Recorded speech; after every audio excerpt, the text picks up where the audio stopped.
تو آگے کھائی۔ اسے زرمینے کا فون آیا تھا۔ وہ خاموش رہی۔ سارا وقت زرمینے بولتی رہی۔ وہ خاموشی سے ہوں ہاں کرتی رہی۔ تم اپنے حق کے لیے کھڑے ہونا نہیں جانتی؟ اس نے نہایت غصے سے پوچھا تو بغیر کچھ کہے اس نے فون رکھ دیا۔ منہ پر ہاتھ جمائے اس نے اپنی سسکیوں کا گلا گھونٹا۔ زرمینے مجبور اور لاچار ماں سے کہہ رہی تھی کہ وہ ہمت سے کام لے۔ جس کے سب پر کاٹ دیے ہوں اسے حق کے لیے کھڑے ہونے کا بتا رہی تھی۔ ایک دم ہی اس کا جی متلایا، دل بھاری سا ہوا۔ وہ غسل خانے کی جانب دوڑی۔ اسے زوردار متلی آئی تھی۔ اپنے شک کو جانچنے کہ آیا وہ گمان ہی ہے یا حقیقت۔ اسے کل ہسپتال جانا تھا۔ وہ فیصلہ کر چکا تھا اور یہ فیصلہ اس کے لیے مشکل ہرگز نہ تھا۔ ایک جانب ماضی کی غلطی اور ایک جانب اس غلطی کو نہ سنوار کر تباہ حال مستقبل۔ پوری رات سوچوں میں گزری۔ صبح تک وہ ایک فیصلہ کر چکا تھا، مضبوط فیصلہ۔ جو دروازہ بند ہے اسے مستقل طور پر بند کر دینے میں کیسا حرج، لیکن جو آنے والے دروازے تھے انہیں تو کھولنا تھا۔ اس کے لیے ماضی کے دروازے بند ہونا لازم تھے۔ سکوت میں ڈوبی ہر شے ماتم کنا تھی۔ ہر سو چھائی خاموش صبح خان حویلی پر اتری۔ خاموشی سب نکلنے کے در پر تھی۔ وہ مردان خانے سے نکلا۔ کڑکڑاتے کالے کرتے شلوار میں بھوری شال کندھوں پر جمائے وہ کرسی پر بیٹھے عالمگیر خان کی جانب چلا آیا۔ ان کے پہلو میں ہی احمد کھڑا تھا۔ غالباً وہ ڈیرے کا حساب کتاب لینے آیا تھا۔ پامیر کو اپنی جانب آتا دیکھ کر عالمگیر خان سیدھے ہو کر بیٹھے۔ احمد نے بھی سر اٹھا کر اسے دیکھا۔ قریب آنے پر سلام کیا۔ اس نے سر کے اشارے سے جواب دیا، پھر 2 انگلیوں سے اشارہ کیا۔ اشارہ پاتے ہی وہ وہاں سے ہٹ گیا۔ عالمگیر خان خاموشی سے اس کی جانب دیکھ رہے تھے۔ ان کے سامنے کرسی کھینچ کر وہ اس پر بیٹھا۔ دونوں ہاتھوں کی انگلیاں باہم پھنسائے اس نے نظر اٹھا کر عالمگیر خان کی جانب دیکھا۔ دستار پر میرا حق ہے اور میرا حق ہی رہے گا، وہ مضبوط لہجے میں بولا۔ عالمگیر خان کے ہونٹوں پر مسکراہٹ آئی۔ میرا شیر۔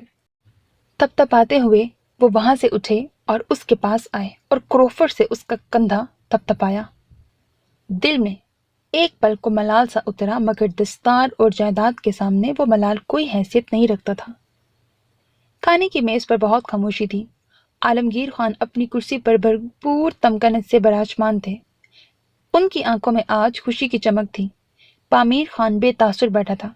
چہرہ ہر طرح کے جذبات سے عاری تھا۔ شفق کمرے میں تھی۔ اپنی حالت کے پیش نظر وہ زیادہ تر وقت کمرے میں گزارتی۔ ان کے ہاں دوسرے بچے کی آمد متوقع تھی۔ بی جان کبھی عالمگیر خان کو دیکھتی تو کبھی پامیر خان کو۔ بلاخر ان کے ضبط کا پیمانہ چھلک گیا۔ وہ کھنکھاری تو عالمگیر خان نے ان کی جانب دیکھا۔ بے دلی سے سر جھکائے بیٹھی زرمینے کا دل بھی بوجھل ہو رہا تھا۔ اس چھوکری کے بارے میں کیا سوچا ہے، اب کیا ہوگا؟ بی جان کے طرز تخاطب پر زرمینے کا دل خون کے آنسو رونے لگا۔ سر اٹھا کر اس نے پامیر خان کی جانب دیکھا جو سکون سے کھانا کھانے میں مصروف تھا۔ اسے کوئی فرق نہیں پڑتا تھا، نہ شانزے سے نہ اس کی بے معنی ذات سے۔ رخ موڑے عالمگیر خان کی جانب دیکھا جو بی جان کے سوال پر محظوظ انداز میں مسکرائے، مونچھوں کو تاؤ دیا اور گھمنڈ سے گویا ہوئے غلطیاں سب کرتے ہیں، اور وہ میرے پامیر خان کی جوانی کے دور کی بے تکی سی غلطی تھی جس پر اب یہ شرمندہ ہے نا پامیر خان؟ انہوں نے پامیر کی جانب دیکھا، گویا تصدیق چاہی۔ جی جی بابا سائیں ایسا ہی ہے، وہ مسکراتے ہوئے بولا۔ زرمینے کے دل کو کچوکا لگا۔ وہ دل میں ڈھیروں نفرتیں لیے ان روایات کے پاسداروں کو دیکھتی رہی۔ ماشاءاللہ یہ تو بڑی خوشی کی بات ہے، میں اسی خوشی میں صدقہ وار دوں اپنے بچے کا، انہوں نے صدقے واری جاتے ہوئے کہا۔ زرمینے کا دل دکھ رہا تھا۔ اس نے نظریں اٹھائے شکوہ کنہ انداز میں بغدار خان کو دیکھا جس نے نظروں ہی نظروں سے اسے پرسکون رہنے کا اشارہ کیا۔ وہ بے بسی سے اسے دیکھ کر رہ گئی۔ ایک دم ہی جیسے حویلی والوں کو واپس زندگی مل گئی تھی، ورنہ اس روز سے بی جان بستر پر بڑی تڑپ رہی تھی۔ نہ ادھر کا ہوش تھا نہ ادھر کا۔ اب بھی نقاہت ہونے کے باوجود وہ کھانے کی میز پر آئی تھی۔ انہوں نے نہ جانے کتنی بار زرمینے کو بلاوا بھیجا تھا، مگر زرمینے جانتی تھی ان کے پاس آنا ہے تو ان کے ڈھیروں سوالات کا جواب دینا ہوگا، اسی لیے وہ ہر بار کوئی نہ کوئی بہانہ بنائے ٹال رہی تھی۔ وہ تو خود سے خفا تھی، خود سے شرمندہ، خود سے روٹھی ہوئی تھی۔ کسی کی زندگی تباہ کرنے میں اس نے پامیر خان کا ساتھ دیا تھا۔ شرمندگی حد سے سوا تھی۔ کسی اور کو کیا جواب یا تسلی دیتی؟ تو خان تم طلاق دے رہے ہو، بغداد خان نے جانچتی نظروں سے اسے دیکھ کر سوال داغا۔ ظاہری سی بات ہے۔ اس نے کندھے اچکائے۔ عالمگیر خان نے عالم فخر میں اس کا کندھا تھپتھپایا۔ یہ ہوئی نا بات؟ وہ کمی ان کی بات بیچ میں ہی رہ گئی جب کرسی کھسکا کر وہ کھڑی ہوئی۔ 2 سالوں کا غبار شاید آج نکل جانا تھا۔ بس وہ گرائی۔ عالمگیر خان نے حیرت سے اس کی جانب دیکھا۔ اتنی ہی حیرانی سب کے چہروں پر تھی۔ اب اگر کسی نے میری شانزے کو کمی کمین کہا تو باخدا میں اس کا حشر برا کر دوں گی۔ میں اس پر جینا حرام کر دوں گی۔ ارے کمی نچلی ذات کے لوگ نہیں، نچلی سوچ والے لوگ ہوتے ہیں جو کہ آپ سب ہیں، اور یہ گھٹیا انسان۔ اس نے انگلی اٹھا کر سب کی جانب اشارہ کیا۔ اس سے پہلے وقدار اس کی جانب آتا، پامیر خان نے اس کے چہرے پر تماچا رسید کیا۔ کیا بک رہی ہو؟ پھر بکو۔ بابا سائیں اور مور چاند سے ایسے بات کرو گی؟ مجھے ایسے کہو گی؟ وہ ابھی ایک تھپڑ سے نہ سنبھلی کہ پامیر خان نے دوسرا تھپڑ بھی دے مارا۔ اس سے پہلے کہ وہ نیچے گرتی، بختار عالمگیر خان کے روک دینے پر بھی دوڑ کر آیا اور اسے پکڑا۔ میری بیوی ہے یہ، ہمت کیسے ہوئی اسے ہاتھ لگانے کی؟ بختار خان نے زوردار گھونسا اس کے منہ پر دے مارا۔ پامیر نے ہونٹ سے نکلتا خون صاف کیا۔ کمینے، تیری یہ جرت؟ وہ دونوں بری طرح گتھم گتھا ہو رہے تھے۔ بیچ جان تیزی سے دونوں کے درمیان آئی۔ بس کر جاؤ، خدا کا واسطہ ہے۔ انہوں نے ہاتھ جوڑے۔ وقتار نے شرمندہ ہو کر ان کے بندے ہاتھ کھولے۔ مجھے گناہ گار نہ کریں، انہوں نے بے بسی سے کہا، پھر زرمینے کا ہاتھ پکڑے انہیں لیے وہاں سے چل دیے۔ وہ پچھلے 4 دنوں سے اس لمحے کے لیے خود کو بار بار تیار کر چکی تھی، مگر اب جب وہ لمحہ، وہ قیامت کا دن آن پہنچا تو وہ جیسے بے حس ہو گئی۔ نہ محبت، نہ نفرت، نہ دکھ، نہ تکلیف، نہ درد، نہ کوئی احساس۔ کچھ بھی تو اس میں پیدا نہیں ہو پا رہا تھا۔ اس نے کوشش کی کہ آنکھوں سے چند آنسو بہہ جائیں، مگر یوں لگتا تھا کہ یہ آنسو کب سے خشک ہو چکے ہیں۔ دل کی زمین اس بے وفا کی بے وفائی پر ایک لمحے میں ہی بنجر ہو کر رہ گئی تھی۔ وہ عالمگیر خان کے ہمراہ آیا تھا، طلاق دی، اپنی اونچی گاڑی میں بیٹھا اور چلا گیا۔ وہ کمی تھی تو طلاق کی قیمت، اس گھر کی صورت اس کے منہ پر مارے وہ جا چکا تھا۔ وہ بس چپ چاپ بیٹھی تھی۔ جس شخص کے لیے کبھی وہ ساری دنیا تھی، آج وہ ساری دنیا کے لیے اسے ٹھوکر مارے جا چکا تھا۔ نہ جانے کتنے لمحے وہ یوں ہی بیٹھی رہی۔ دل میں کوئی تکلیف نہ تھی، ساری تکلیف روح کو محسوس ہو رہی تھی۔ وہ یک ٹک فرش کو گھور رہی تھی۔ پامیر خان نے نہ جانے اس سے کون سا بدلہ لیا تھا، اس کے اپنوں کو اس سے دور کر کے اس کا اپنا بنا اور پھر اسے ہی تنہا چھوڑ دیا۔ لاتعداد سوچیں ذہن میں گردش کر رہی تھی۔ لالا تم سے بہت محبت کرتے ہیں پگلی، وہ حویلی لے آئیں گے تمہیں۔ وہ تو بہت خوش تھے، ملنے آئیں گے تم سے جب تم حویلی آؤ گی۔ میری ضد ہو تم۔ زرمینے کی آواز گونج رہی تھی تو کبھی پامیر کی، کبھی معاف نہیں کروں گی میں، کبھی نہیں، وہ چیخی اور پھر خود کو مسلسل مارتی چیختی گئی۔ حویلی حویلی حویلی، وہ پاگلوں کی طرح ہنس رہی تھی۔ علی نے کمرے کا ادھ کھلا دروازہ بند کیا اور خاموشی سے جا کر بستر پر چت لیٹ گیا۔ وہ دروازہ پیٹ پیٹ کر اور چیخ چیخ کر تھک چکی تھی، مگر اسے کوئی راہ سجائی نہ دے رہی تھی۔ وہ پورا کمرہ دیکھ چکی تھی مگر اسے کوئی موبائل نہ ملا، نہ کھڑکی اندر سے کھلتی تھی، نہ غسل خانے کی کھڑکی اندر سے کھل سکتی تھی۔ بالآخر تھک ہار کر وہ فرش پر آ بیٹھی، کسی ہارے ہوئے جواری کے مانند۔ اس کا جی چاہا وہ دھاڑے مار مار کر روئے، مگر حلق خشک ہو چکا تھا۔ گھڑی صبح کے 7 بجا رہی تھی۔ اسے یہاں چلاتے کوشش کرتے کتنے گھنٹے بیت چکے تھے۔ اس کا دل بھرنے لگا، نہ جانے پلوشے کی کیا حالت ہوگی، اور بی جان، داجی، مور جان، اسفند، اس کے بابا سائیں اور باقی سب۔ تبھی دروازے کے لاک میں چابی ڈالی گئی۔ وہ سیدھی ہو کر بیٹھی، آنسو صاف کیے، چہرہ ڈھکا۔ کچھ ثانیے بعد دروازہ چڑ کی آواز سے کھلا۔ اس کا دل تیزی سے دھڑکنے لگا۔ اندر آنے والا شخص اس کی زندگی میں تباہی لے آیا تھا۔ وہ شدت سے اس کا چہرہ دیکھنا چاہتی تھی، اس چہرے کو تھپڑوں سے لہو لہان کرنا چاہتی تھی۔ اندر قدم رکھنے والے شخص کو دیکھ کر اس نے بستر کی چادر کو مضبوطی سے تھاما۔ جس شخص کو اس نے دروازے میں کھڑا دیکھا، اس سے ایسی حرکت کی توقع اسے کبھی نہیں تھی، مر کر بھی نہیں۔ بے ساختہ اس کے منہ سے نکلا، آپ؟ بے یقینی کے عالم میں وہ اسے دیکھ رہی تھی، یک ٹک، بنا پلک جھپکے۔ مقابل کے چہرے پر جاندار مسکراہٹ تھی، سب فتح کر لینے کی مسکراہٹ۔ وہ حیرانی سے اسے دیکھ رہی تھی۔ جس کے چہرے پر چانددار مسکراہٹ سجی ہوئی تھی۔ آپ ایسا کیسے کر سکتے ہیں اور کیوں کریں گے؟ وہ بے یقینی سے بڑبڑائی، جبکہ مقابل جیبوں میں ہاتھ ڈالے بے نیازی سے چلتا اس کے سامنے آ کھڑا ہوا۔ اسے گئے 3 گھنٹے ہونے کو آئے تھے مگر ابھی تک وہ لوٹی نہ تھی۔ مارے پریشانی کے پلوشے کا برا حال تھا۔ وہ بستر پر کمبل سر تک ڈالے لیٹی تھی، نظریں سامنے کلاک پر تھیں۔ وہ بری طرح کانپ رہی تھی۔ افتنان، آ جاؤ، کیوں میرا برا حشر کروانے والی ہو؟ وہ بڑبڑائی۔ تبھی دروازہ کھولے کوئی اندر آیا۔ پلوشے نے کمبل زور سے مٹھی میں دبوچ لیا۔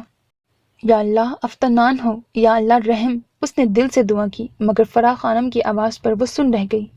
دیکھو ذرا اس لڑکی کے کام، 2 دن بعد تقاریب کا آغاز ہونے والا ہے اور یہ کیسے لیٹی پڑی ہے۔ اٹھو افتنان، بے فکروں کی طرح تم سو رہی ہو۔ کمرے کی کیا حالت بنا رکھی ہے، توبہ! اٹھ جاؤ ورنہ بی جان کو لے آؤں گی یہاں۔ وہ مسلسل بولتی بستر کے قریب ہی چلی آئی۔ مر گئی، پلوشے بڑبڑائی۔ افتنان بچے، انہوں نے کمبل اس پر سے اتارا۔ اللہ پوچھے تم سے افتنان۔ اس نے ہونٹ دانتوں تلے دبائے، زور سے مٹھیاں بند کر لی۔ فرح خانم نے بڑبڑاتے ہوئے کمبل سمیٹا، پھر اس کا کندھا ہلایا۔ ادھر منہ کرو، جانتی ہوں جاگ رہی ہو، اب تک ناراض ہو۔ انہوں نے اس کے نہ ہلنے پر اسے کندھوں سے تھام کر اپنی جانب کیا تو حق تک رہ گئی۔ تم یہاں؟ اور تم افتنان کا لباس پہنے ہوئے ہو؟ انہوں نے اسے بازو سے پکڑ کر بستر سے اتارا۔ وہ لڑکھڑائی اور ان کے سامنے سر جھکائے آ کھڑی ہوئی۔ بولتی کیوں نہیں ہو؟ افتنان کہاں ہے؟ میرا دل بیٹھ رہا ہے۔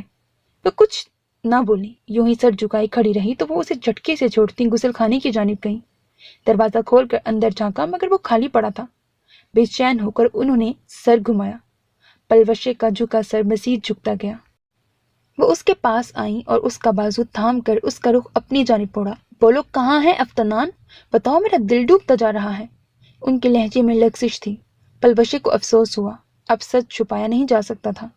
وہ سر جھکائے انہیں سب بتاتی گئی۔ وہ حیرت سے تقریباً پوری آنکھیں کھولے اسے دیکھتی گئیں۔ اس کے کندھے پر دھرا ان کا ہاتھ آہستہ سے پہلو میں جا گرا۔ انتہائی بے یقینی کے عالم میں وہ اسے یک ٹک دیکھتی رہیں۔ بعد کے آخر پر پلوشے رونے لگی۔ مجھے نہیں معلوم تھا کہ وہ لوٹ کر نہیں آئے گی۔ وہ شادی سے خوش نہیں تھی، لگتا ہے وہ حویلی چھوڑ گئی ہے۔ پلوشے سوں سوں کرتے بولی۔ وہ بستر پر ڈھہ سی گئی۔ میری افتنان ایسا نہیں کر سکتی۔ اگر وہ کتاب لینے ہی گئی تھی تو ضرور لوٹ آئے گی۔ انہوں نے اپنے آنسو پوچھے اور خود کو حوصلہ دیا۔ پلوشے نے نفی میں سر ہلایا۔ 3 گھنٹے گزر چکے ہیں، اب تک اسے لوٹ آنا چاہیے تھا مگر وہ نہیں آئی۔ میری بات مانے، اسفند لالا کو ساری صورتحال سے آگاہ کر دیتے ہیں۔ اب وہی کچھ کر سکتے ہیں اور وہی افتنان کو واپس لا سکتے ہیں، ورنہ بہت دیر ہو جائے گی۔ خدا نخواستہ اگر… فرح خانم نے نظریں اٹھا کر اس کی جانب دیکھا۔ وہ خاموشی سے سر جھکا گئی۔ تمہاری بھی غلطی ہے، تم مجھے بتا نہیں سکتی تھی۔ آپ افتنان کی باغی طبیعت سے واقف ہیں، وہ کبھی بھی مجھے اس بات کی اجازت نہ دیتی، الٹا شاید عمر بھر کے لیے ناراض ہو جاتی۔ اس نے ادھر ادھر دیکھتے ان سے نظریں چرائیں۔ کچھ ثانیے بعد ان کی جانب دیکھا۔ وہ گھور رہی تھیں، پرسوچ نظروں سے زمین کو دیکھنے لگی۔ بڑی امی، اس نے ہچکچا کر انہیں پکارا۔ وہ چونکی اور پریشانی سے اس کی جانب دیکھا۔ مجھے بی جان اور داجی سے ڈر محسوس ہو رہا ہے، وہ معصومیت سے بولی۔ انہوں نے ہنکارا بھرا۔ مجھے ابھی اسفند کے پاس جانا ہوگا، اسے حالات کی کشیدگی کے بارے میں آگاہ کرنا ہوگا۔ تم ایسے ہی بیٹھ جاؤ اور چہرہ ڈھانپ لو، پریشان نہ ہونا، کوئی آ جائے تو غسل خانے میں چلی جانا۔ اسے مؤثر حل پیش کرنے کے بعد وہ جس طرح آئی تھیں ویسے ہی واپس چلی گئیں۔ یا اللہ، افتنان خیریت سے ہو، اس نے پریشانی سے دعا کی، پھر گھونگھٹ نکالے بستر پر بیٹھ گئی۔ وہ یک ٹک اسے دیکھ رہی تھی، جو کمال اطمینان سے کھڑا تھا، جس سے اب تک وہ ایک بار ملی تھی، جسے اس نے اتنا اچھا گردانا تھا، وہ کیا نکلا؟ وہ بے یقین تھی، وہ کبھی ایسا سوچ بھی نہیں سکتی تھی۔ آخر کو المیر وقتار خان سے اس کی کیا دشمنی تھی؟ حیران ہو بہت، میں جانتا ہوں، اور ہونا بھی چاہیے۔ آخر کو عام سے المیر نے تمہیں کیوں اغوا کر دیا، وہ بھی عین تمہاری شادی سے 2 دن پہلے؟ انگوٹھی کو انگلی میں ہی گول گول گھماتے وہ ڈریسنگ کے ساتھ ٹیک لگائے پرسکون سا کھڑا تھا۔ کیوں؟ وہ بے یقینی سے بڑبڑائی اور اس کے سامنے آ کھڑی ہوئی۔ مجھے واپس لے جائیں، مجھے حویلی لے جائیں۔ بہت بےہودہ مذاق ہے یہ، بہت ہی زیادہ۔ وہ گرائی۔ وہ محظوظ انداز میں مسکرایا۔ I like it۔